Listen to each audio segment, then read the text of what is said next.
Hi internet people, it's been a little while since we've done a full-length album deep dive, but we're back at them. I actually have 4 planned. This is one of 4. Hopefully I get to all 4 this summer, but we'll see how that goes. Today, we're just keeping it easy. We're keeping it pretty simple with a pretty straightforward album that a lot of people really like. It's kind of hard to fuck this one up, so we're going to see if I can do it or not.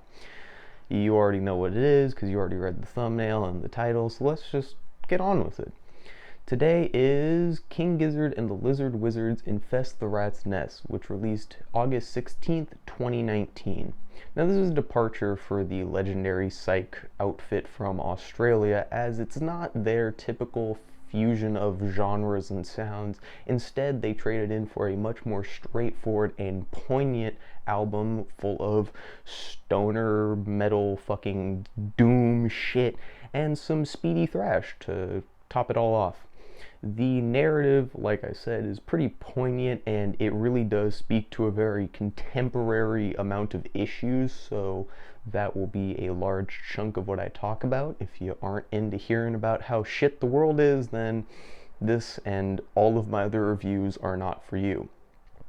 Band members at the time were Stu McKenzie on lead guitar and vocals, Cook Craig on guitar, Joey Walker on bass and guitar, Michael Cavanaugh on drums, and Ambrose Kenny Smith and Eric Moore on backing vocals. Sorry I had to look at the script for that one, but that's like 6 people and I was not remembering all of that by memory. Anyways, first track. Let's get into it. Because it's been a while and this is an album that I do want to kind of keep pretty contextually correct, I'm going to be reading from the script a bit more than in my other videos. I know I do it in them too, but you know what I mean. Also because it's been a while, so don't worry about it. Anyways, first track, the opener track, Planet B. This is a very good song for a lot of reasons, but the primary 2 are that it lays the foundation for the narrative in a flawless way, and the sonical instrumental aspect is just stellar. Like, there's not a lot to complain about, and the only complaint I might have is that I wish it was longer, which is more of a compliment than a complaint. Anyways, on the narrative aspect, that's Planet B. That's the entire point of the song, is telling us about the option of another planet from Earth. It's a pretty straightforward track, and the lyrics do not let you kind of escape that, which I do like. Lines like, get into a petrol siphon, low on meals, browning fields, buried children, tells you exactly what you need to know. The world's fucked. Shit's dying, you're burying kids. Probably not a good time to be a person. This is also compounded by the thrashing, chugging riffs and the clanging hi-hats of the drums, really adding to the chaotic and desperate atmosphere that we're getting laid out narratively. Stu reminds us how bad things are with the lines, only way through is colonization, planet exodus, which, you know, leaving the planet if it's dying is a good idea, but this is where it gets interesting, because the entire point of the album is that there is no Planet B. This is a falsehood, because on the chorus, Stu keeps shouting at you, there is no Planet B. That's it. That's the chorus of the song. Because of that, it's pretty obvious, yeah, shit's fucked, and we can't do anything about it, which I really like, because it's not only a very poignant narrative piece, but it's pretty representative of kind of where we are as a planet in the year 2023. I mean, like, New York looks like Blade Runner 2049, and we're kind of just living with that. So, I don't know. It's an interesting piece that has a lot of good pieces to it, and I just like that. It's a good starter. Go listen to it. Why do you need me to tell you this? If you didn't already think this album was going to be, to some extent, leftist propaganda, then Mars for the Rich is kind of the song you were dreading, because no, that's exactly what this album is, and it's not going to apologize for it. Lines like, I see Mars on TV, I see people happy, juxtaposed with others such as, I work fields with blistered fingers, that world has no place for me, creates a pretty insane and, photogenic scene in your mind. You see someone work in a field, and then you see people on Mars having a fucking blast with Elon Musk, and you get the picture of what's happening here. And I think that's a very important point to make, because the previous track, Planet B, mentions how the world is dying and all that, but there is no alternative. And I think this song is kind of answering why that is. Rich people don't really give a shit about poor people, and even in scenarios in which the rich people helping poor people would help, they will never do it. They just won't. That's not how that works. It's not how capitalism works. It's not how society is made, especially Americans. Americans don't do that. And even to a broader extent, if you're rich, you're a capitalist before any sort of nationality. So, not your problem. But that's a different video. For now, you get the point. They don't care. They leave the poor people on Earth suffer more. Pretty straightforward track, narratively speaking. Instrumentally, it's actually very interesting, though, because it's kind of upbeat in tempo. It's very fast with speedy riffs and solos, and it helps juxtapose the very down and depressing lyrics, especially with how kind of realistic they are. Like, on some real shit, like, Elon Musk wanting to send people to Mars is still an insane thing, but if it happens, we're not very far from this being a thing that happens, especially when in the track he talks about Earth being deformed and Mars getting terraformed. Like, these are things that are in the human vision now, and I feel like we should probably, think about that sometimes. Just be like, damn, we could probably get to Mars. Like, put a person there. What happens after that? Probably this. This is probably exactly what happens after that, actually. But, it's fun to think about. It's fun to think about space. It's not fun to think about being left here to be poor. That's not fun. That's bad. Have you ever read A Modest Proposal by Jonathan Swift? If you haven't, I'll tell you what it's about real quick. It's a satirical piece that talks about giving Irish children to English men, specifically wealthy Englishmen, to be eaten as luxury cuisine.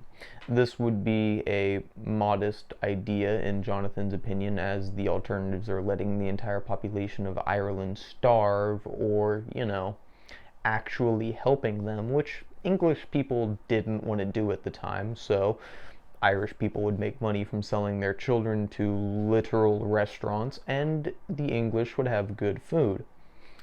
That's basically what the track Organ Farmer is about. Instead, it's not children, it's just anyone you find, and instead of English people, I don't really know who's eating people in this song, to be honest. I don't know who's doing the cannibalism.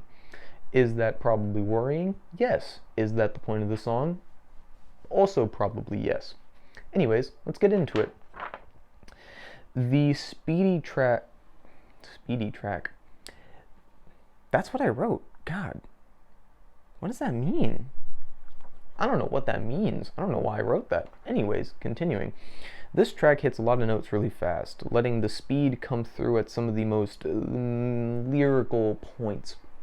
The opening verse, blood mistrone, decomposition, new life Christian, fatty rolls of greed, immediately give context to what's going on.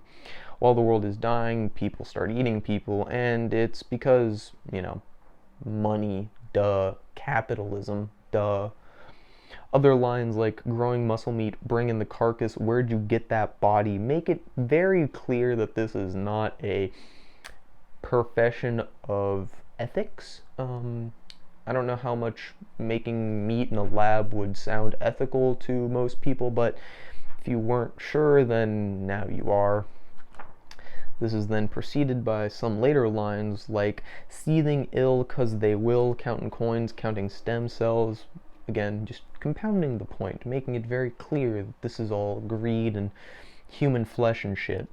But the final line is what I really like, because it's simple and yet concise. Farm colossal, wake the fossil in the field of beef.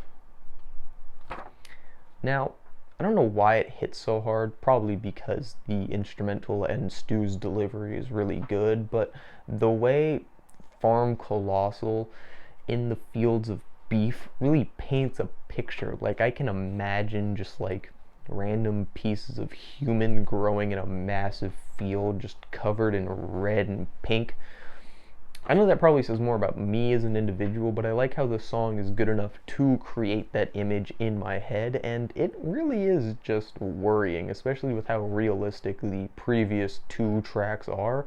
This makes it feel much more dire in, comparison, but it's whatever. Like the previous tracks, sorry, the tempo switches, chugging guitars, and occasional guitar solos make for a stable connection to the rest of the album sonically, while being somewhat of a departure narratively. I feel like this one is really trying to sell you on how fucked Earth in particular is, like the just ground condition. Even though Mars for the Rich does that as well, I feel like this one is much more not concise, but maybe insular in that regard. Not saying it's bad or anything, but just, context to give. Superbug is my favorite song on the album, and that's for two major reasons. One, it's the most stoner slash doom metal of the tracks, and two is that the narrative is so coincidentally timely that I just can't really get away from it. Anyways, let's get into it. The intro guitar strumming is reminiscent of bands like Sleep, allowing for it to feel both contemporary and retro once the full instrumental kicks in. This continues with killer riffs and bombastic drums as Stu comes in describing this Superbug with lines like, "Superbug gave a shrug and ate all your prescription drugs," really emphasizing just how super it is. This is then added on to with the chorus as the guitar and drums drop for the bass line, only to then crash back in as Stu shouts, "Superbug in my blood, Superbug made of that disturbing stuff." And it's the way he says disturbing stuff that really sells it for me. There's a lot of anger, but also desperation to it. Like, you can feel the visceral need to get rid of this fucking thing, and it's just not going anywhere. However, my favorite line is close to the end of the song, and that's "Unnecessary anti-Bs likely killed humanity." Now, if you know anything about, recent history of the world, then you would know this album came out months before the first case of COVID-19 was reported in China. And I do mean like literal months. I just double checked. It was December, this album came out in August. So it's kind of terrifying to think about how close this song was to the literal disease that a lot of people were worried, would kill humanity. Like, there was a lot of real, genuine panic that I saw in people that typically didn't give a shit about anything like that. So I feel like this song just, it hits a nerve that I both don't want it to hit, but also can't really get away from. It's a good song, that's what I'm trying to say. Not only does the narrative slap like crazy, yes, I said slap and like crazy, fight me, but the instrumental in the second chorus is insane. It starts with the same bass line, letting Stu shout "Superbug" over and over, not over and over, but just the chorus, before giving us the nastiest drop of all time, letting the guitars and drum crash in, only to have a second crash after a brief moment with this dry, almost post-apocalyptic guitar just sprinkled on top, just to fucking juice that shit. It really feels like the cover to Dope Smoker, which I think encapsulates the entire vibe I'm trying to explain. Like, if you feel like that album cover, you're doing something right. And that's why I feel like the song is kind of a modern classic for stoner metal. Like, they came in, did it so fucking well, and they were like, that's it. This is the one time we're doing it. I love it. Because I'm an idiot, I'm now holding two pieces of paper because I didn't make sure that each song started and ended on one piece at a time. So Venusian 1 is now split into 2 pages just for you. The entire album, it's hyperspace sci-fi at this point. I don't really know how else to say it, but that's what happens. You are now in space, you are now dealing with that. have fun. I'm a sucker for it though. Like, I'm not gonna lie, like, this is just what I'm here for. That's why I'm here, is because this album is about space. No, I'm just kidding. It's a good album. Shut up. Don't listen to me. Anyways, out of all the tracks, this is easily the most bombastic, with riffs and solos just all over the place, littering the track in this chaotic yet sonically cohesive landscape. Narratively, the track answers the question that's been sprung to mind at least once so far. What's Earth actually looking like? Like, what is the literal terrestrial planet looking like? It's looking bad, is the answer. Forest desertified, ocean wave amplified, constant tornado sky, black water, no supply. Honestly, you could have just said black water and I would have just immediately agreed, been like, okay, that's bad. Water should probably be as close to blue as you can get, and black is just not what you want. This is then followed up by the answer to what we should do with such a fucked planet. We're going to the second planet from the sun. Our ship can deliver us from our run? Is that the word that he uses? I'll double check in post. It's a good idea, but, you know, the following line of, heard there's a holy yellow sky, just make sure to close your eyes, indicates that this promised land might not be as good as what we were hoping for. This, paired with journey is a childbirth, plant a flag, start a church, makes it feel kind of, you know, bad? Like, I don't know if planting a flag to make a church is the first thing you should do when you're trying to escape your planet that just died because of your complete inability to take care of it. I feel like starting to worry about organized religion off the bat is typically not a first priority. I'm not gonna lie to you. I think if that's your first priority in any instance, cough, cough, the Spanish, bad. Objectively bad. If you don't know what I mean by the Spanish, I mean the Spanish that came to the Americas. Those Spanish, the ones with the boats and the swords and the metal armor that looked really stupid, those are the ones I'm talking about. The line, outside air will bring you death, just make sure to hold your breath, really encapsulates the fuckedness of this plan. Like, seriously, Venus is your fucking, like, that thing, that's what we're doing? Really? That's the best we can do? It is. That is the best we can do, but also fucking look at it. Does that really? That's your plan?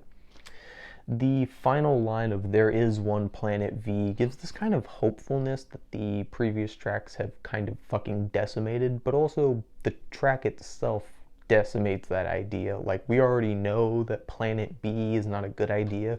Why do you think planet V is a good idea?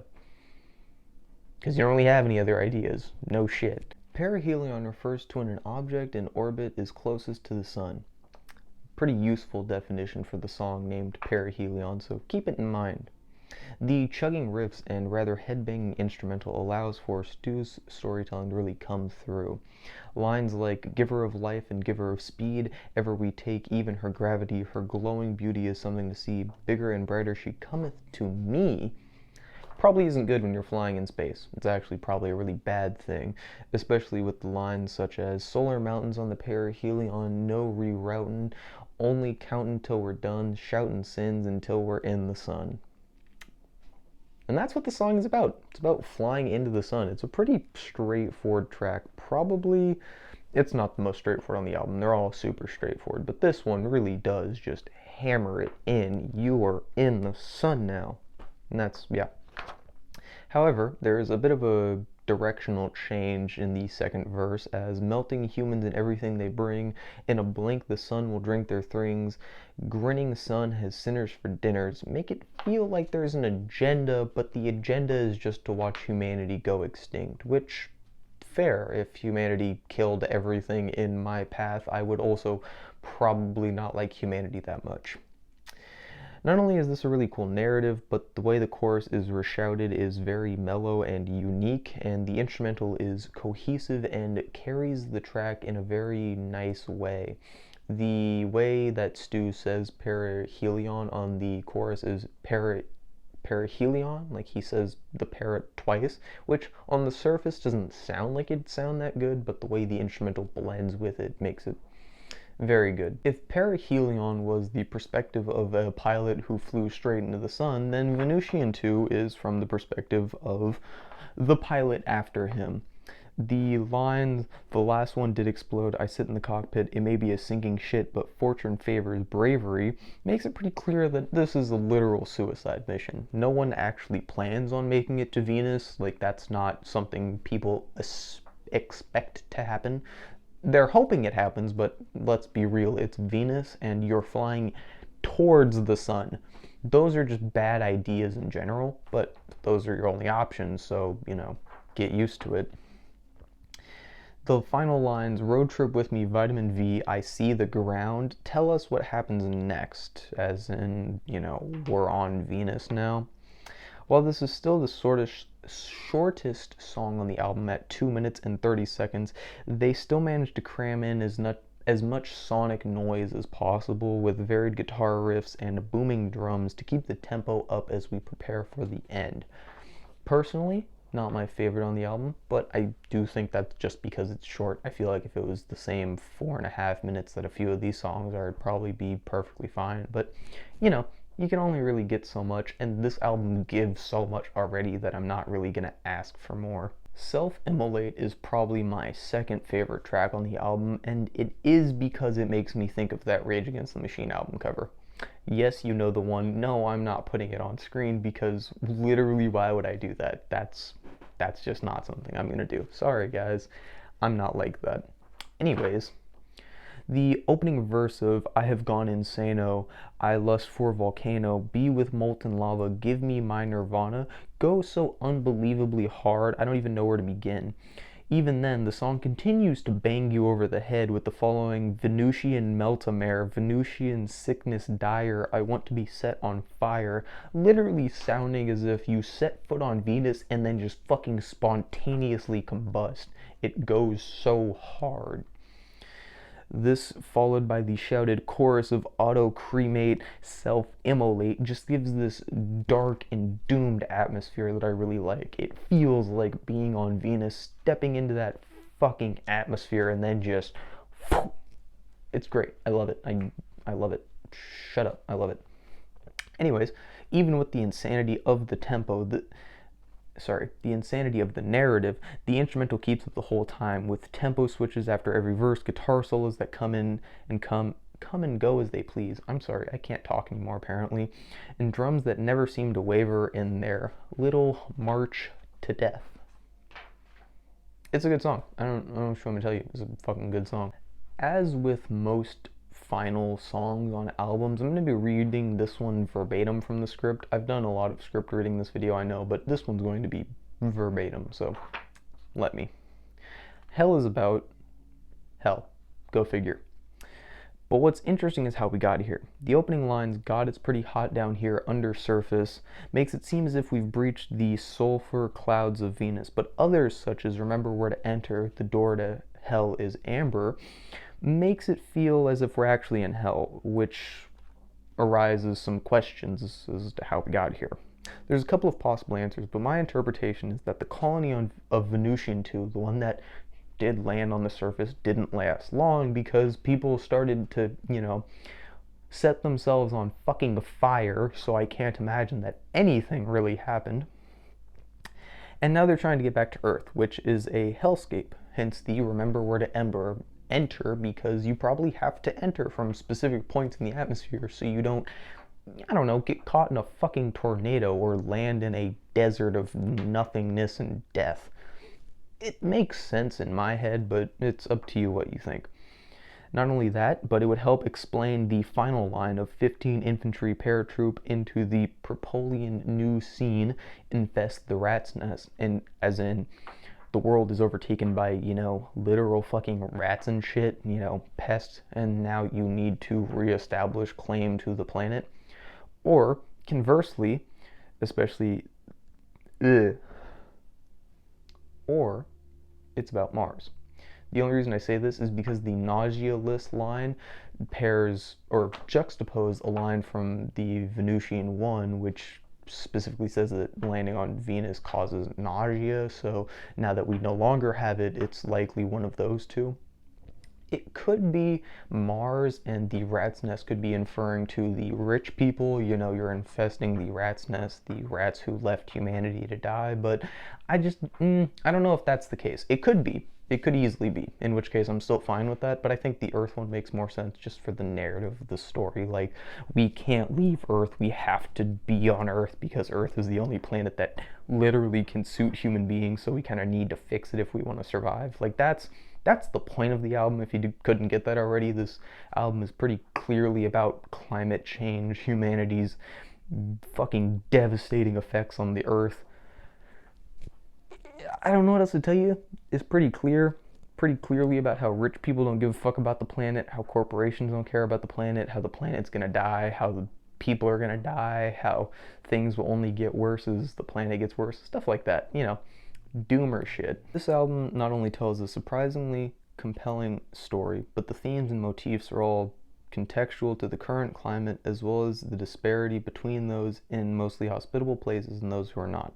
Mars for the Rich basically describes modern day life in places like the United States in comparison to places like the Middle East and Africa. Like, just not only are we talking economically speaking, because those are places that we've drained for multiple reasons, but also, you know, the actual climate. Like, there are places that are near inhospitable to humanity, but we force people there because we don't want them anywhere else. Like, it's pretty evident what this album is about. I've already explained in the previous song breakdown. But even then, it's not too far off. I just really like this album. It's King Gizzard's take on stoner thrash metal. I don't know what you expect. I'm a simple person.